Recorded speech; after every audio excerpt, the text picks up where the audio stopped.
Natijaga nima bog'liq deb o'ylaymiz? Birinchisi bilim, keyingisi tushunish, qanchalik tushunishingiz o'sha proyektni. Keyingisi soha. Ya'ni siz o'sha sohani chuqurroq bilishingiz. Nima deb o'ylaysiz? Natija uchun bularning hammasi yetarlimi? Desangiz, albatta yo'q degan javob beraman. Chunki sizda eng muhim bo'lgan narsa bu nima? Bu sizni ichki dinamikangiz. O'tgan safar videolarimizda yangi bosqichga chiqish haqida gaplashganmiz. Xodim sifatida yoki korxonani boshqaruvchi sifatida buni qanday amalga oshirishimiz mumkinligini ko'rib chiqamiz. Endi o'zimizda, ichki hissiyotimizda biz rob bo'lishimiz mumkin yoki sotuvchi bo'lishimiz mumkin. Qanaqa qilib 10 ta sotayotgan bo'lsa 20 taga, 100 so'm topayotgan bo'lsa 200 so'mga qo'pol qilib aytganda sotuv bo'limining ichida qanaqa qilib biz keyingi bosqichga o'tamiz degan savollarga javob berishga harakat qilamiz. Demak, biz natija deb olsak, natijaga nima bog'liq deb o'ylaymiz? Birinchisi bilim. Kommentariyada bo'lishingiz mumkin. Ya'ni yana nima kerak bo'ladi? Bilim olish uchun, ya'ni natija olish uchun yana nima kerak bo'ladi bizga? Birinchisi ko'pchilik bilim deydi.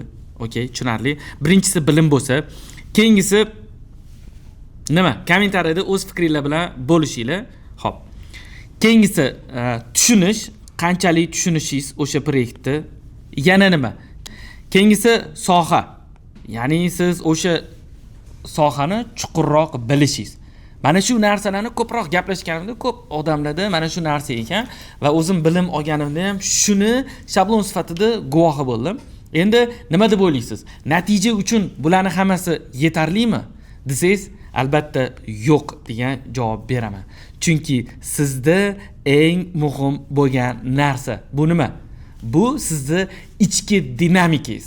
Ya'ni eng asosiy narsa, eng asosiysi juda ham ko'p sotuvchilar bilan ishlagan odam sifatida, juda ham ko'p tadbirkorlar bilan ishlagan odam sifatida nima farqi bor desa, ba'zida bundoq qaraysiz, hattoki ko'proq sotuv qilayotgan, ko'proq rob sifatida muvaffaqiyatga erishayotgan odamlarni aslida qaysidir rob bilan solishtirsangiz, miyasidagi informatsiya kamroq.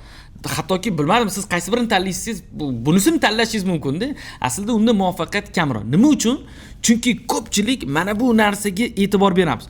Lekin bilasizchi, xo'p, mayli ichki dinamikasi zo'r bo'lsa-da, bilimi bo'lmasa bo'ladimi? Yo'q, biz bugun aynan birinchi navbatda qaysi biri degan savol, ya'ni bir-biriga solishtirsak, qaysi biri degan narsani ko'rib chiqamiz. Biz bilimi yo'q yoki bo'lmasa ham sohani tushunmasa ham yoki intellektual salohiyati ko'p bo'lmasa ham dinamikasi zo'r bo'lsa bo'ldimi? Yo'q, gap u haqida emas. To'g'ri tushunvoling, iltimos. Sizda ikkita odam bor. Bittasi bilimi sal pastroq, lekin ichki dinamikasini ko'ryapsiz, juda balandligini.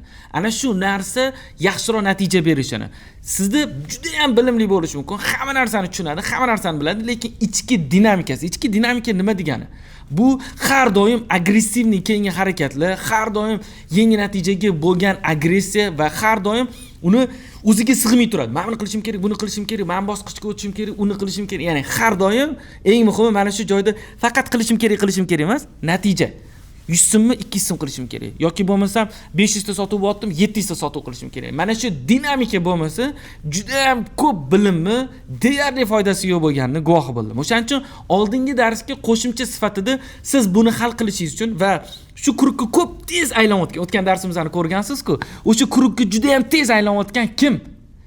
Juda ham bilimli bo'lmasligi mumkin, lekin dinamikasi baland. Ya'ni bir xilli hamma narsani nima deydi, juda ham to'g'ri, har bittasini papolchka qo'yishga harakat qilgan paytida kimdir bu polkalarni qo'ya olmasa-da, qo'yishga harakat qilib aylanurgandan keyin vaqt o'tib qarasangiz, mana har bittasini joyiga qo'yib olay, keyin boshlayman degan odamga nisbatan ancha oldiga o'tib ketadi. Chunki har xil xatolar qiladi, to'g'ri, ko'p xato qiladi, ko'p yo'qotish ham qilishi mumkin balkim, lekin ko'p narsa, ko'p natija ham olib keladi.